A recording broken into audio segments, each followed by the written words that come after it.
मोदी सरकार 3.0 का शपथ ग्रहण समारोह रविवार को राष्ट्रपति भवन में संपन्न हो गया। नरेंद्र मोदी ने तीसरी बार प्रधानमंत्री पद की शपथ ली। उनके साथ कैबिनेट में शामिल होने वाले मंत्रियों ने भी पद और गोपनीयता की शपथ ली। पीएम मोदी की कैबिनेट में उनके अलावा 30 मंत्री शामिल हुए हैं। मोदी सरकार 3.0 में 5 मंत्रियों को स्वतंत्र प्रभार में जगह मिली। इसके अलावा 36 राज्य मंत्रियों को भी शपथ दिलाई गई।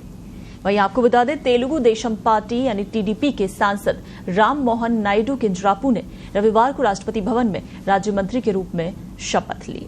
आंध्र के श्रीकाकुलम लोकसभा क्षेत्र से टीडीपी सांसद मोदी कैबिनेट 3.0 में अब तक के सबसे युवा मंत्री हैं।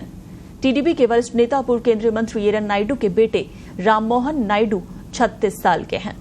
3 बार के सांसद राम मोहन नायडू 2014 से आंध्र प्रदेश के श्रीकाकुलम लोकसभा क्षेत्र का प्रतिनिधित्व कर रहे हैं। राम मोहन नायडू ने एनडीए गठबंधन में सबसे युवा कैबिनेट मंत्री बनकर अपने पिता का रिकॉर्ड तोड़ दिया है।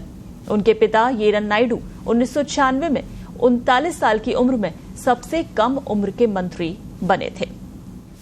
इसके अलावा आपको बता दें कि तीसरी बार कल प्रधानमंत्री के रूप में नरेंद्र मोदी ने शपथ ली और उनके साथ कई मंत्री जो कि शामिल रहे जिन्होंने शपथ ली। इसमें बिहार के दलित समाज से आने वाले हिंदुस्तानी अवाम मोर्चा के संरक्षक और गया लोकसभा सीट से नवनिर्वाचित सांसद जीतन राम मांझी का भी नाम शामिल है। 79 साल की उम्र में मांझी भी मोदी कैबिनेट में मंत्री बने। जीतन राम मांझी भले ही पहली बार केंद्र में मंत्री बने हैं, लेकिन उनका राजनीतिक करियर काफी पुराना है और सबसे बुजुर्ग हैं मोदी कैबिनेट में अभी जीतन राम मांझी, जिन्होंने कल शपथ ली है।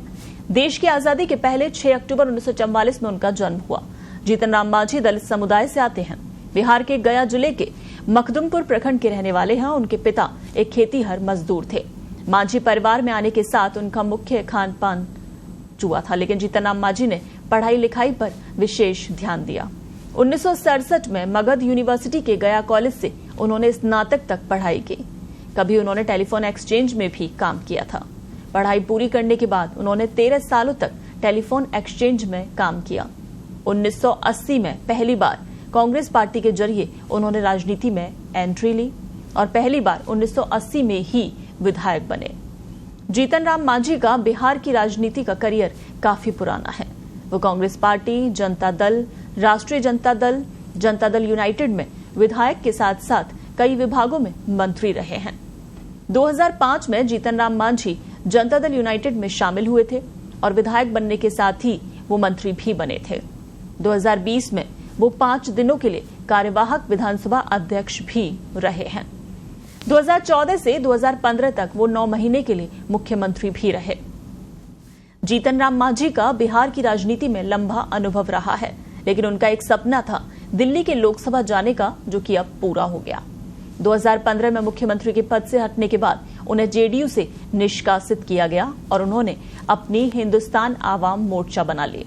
2019 में वो लालू प्रसाद यादव के साथ महागठबंधन में शामिल हुए और गया लोकसभा क्षेत्र से चुनाव लड़े। हालांकि लगभग 1.5 लाख वोटों से हार गए थे। इस बार 2024 में वो एनडीए के साथ रहे और उन्हें पूरा विश्वास था कि इस बार वो जीत जाएंगे और नतीजा उनके पक्ष में आया और वो करीब 1 लाख वोटों से चुनाव जीत गए। आरजेडी प्रत्याशी कुमार सर्वजीत को उन्होंने हराया।